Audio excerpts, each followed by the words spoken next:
I'll never forget the moment those handcuffs snapped shut around her wrists. Her face was a mix of shock, rage, and pure disbelief. But let me rewind and tell you how we ended up there, because this story is so wild. You'd think it was ripped from a movie script. My name's Tom Harris, and I've been a delivery driver for nearly 5 years, crisscrossing every corner of this county. I know the streets, the shortcuts, and the neighborhoods like Willow Creek, a fancy, gated community with a homeowners association so strict it's the stuff of delivery driver nightmares. And then there's Lisa Bennett, the queen bee of that HOA, or so she thought. It was a regular Tuesday, the kind where the sun's too bright and the air smells like fresh-cut grass. I was dropping off a package at 27 Cedar Lane, just another stop on my route.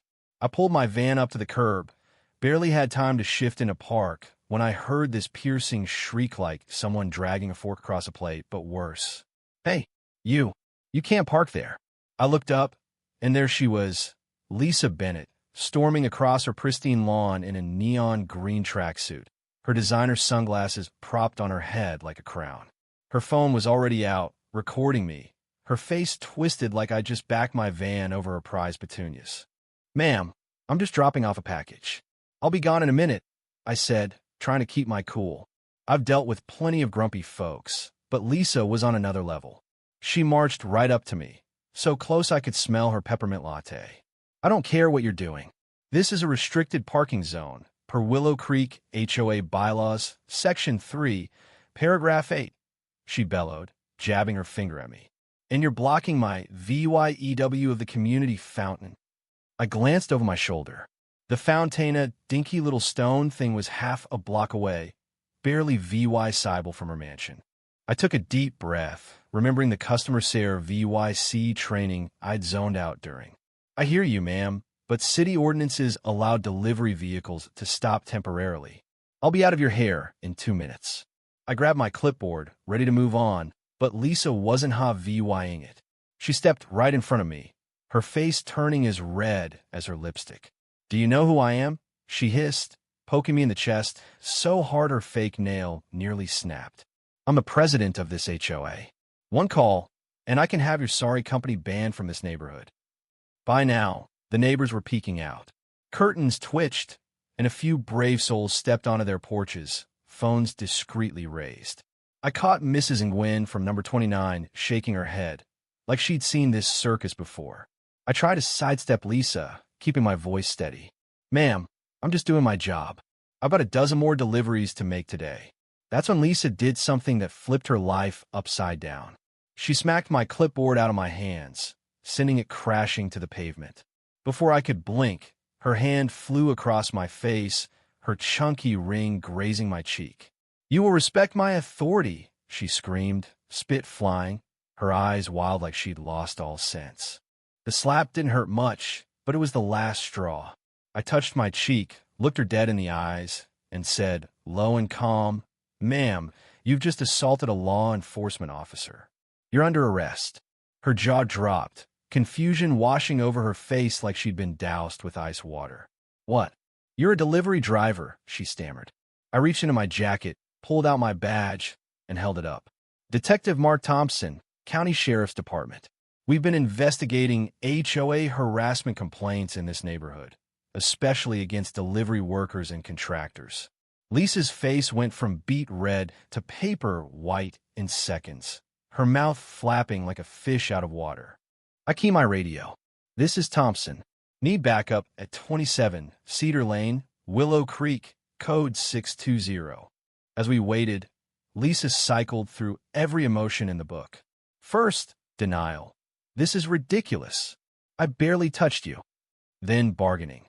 "Can't we just pretend this didn't happen? I'm under so much stress."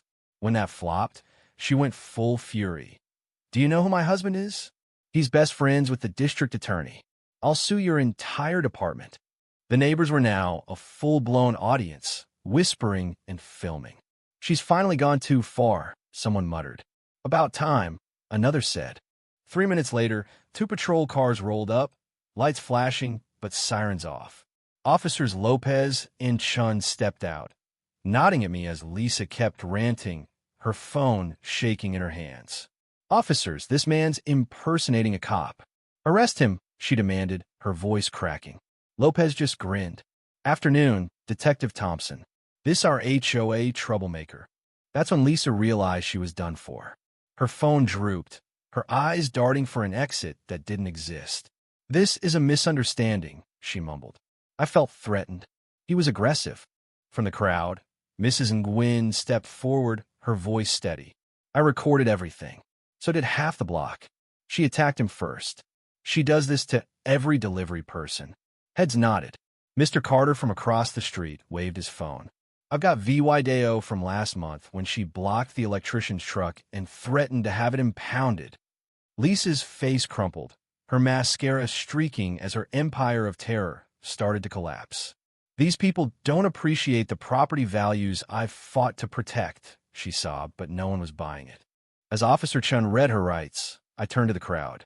"For the past month, we've been running an undercover sting in response to complaints about SARE VYC worker harassment here.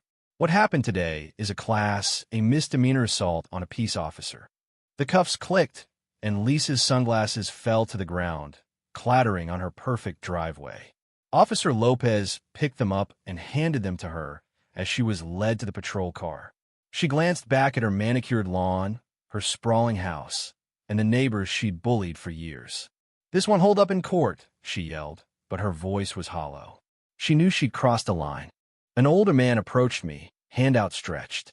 "I'm George Miller, the real HOA president," he said with a weary smile.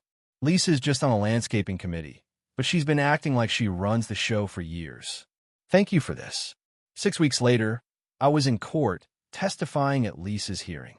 The judge wasn't moved by her tearful tale of upholding community standards. With VY Deo, EVY Denke from 6 neighbors and a stack of witness statements, she was found guilty of assaulting an officer and disorderly conduct.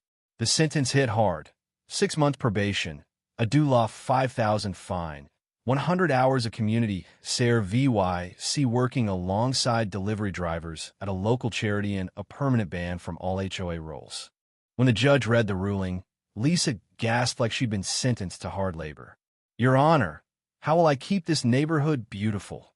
she wailed, clutching her purse like a lifeline. The judge leaned forward, his voice dry. "Ms. Bennett, maybe it's time you focus on VYing your own conduct instead." The courtroom was silent, but you could feel the weight of those words. As I walked out, I couldn't help but think about how one slap unraveled Lisa's whole world. She'd spent years throwing her weight around, terrorizing anyone who dared park a work van in her neighborhood. Now, she was just another name on a probation list. Her reign over Willow Creek nothing but a memory. So what do you think? Was Lisa just a stressed-out control freak who snapped? Or is she a bully who finally got what she deserved? Should the HOA system be scrapped altogether when it lets people like her run wild? And what about the neighbors? Were they right to film and expose her, or should they have stayed out of it? Drop your thoughts below. Hit that like button if this story got your blood pumping. And subscribe for more real-life drama that'll keep you glued to your screen.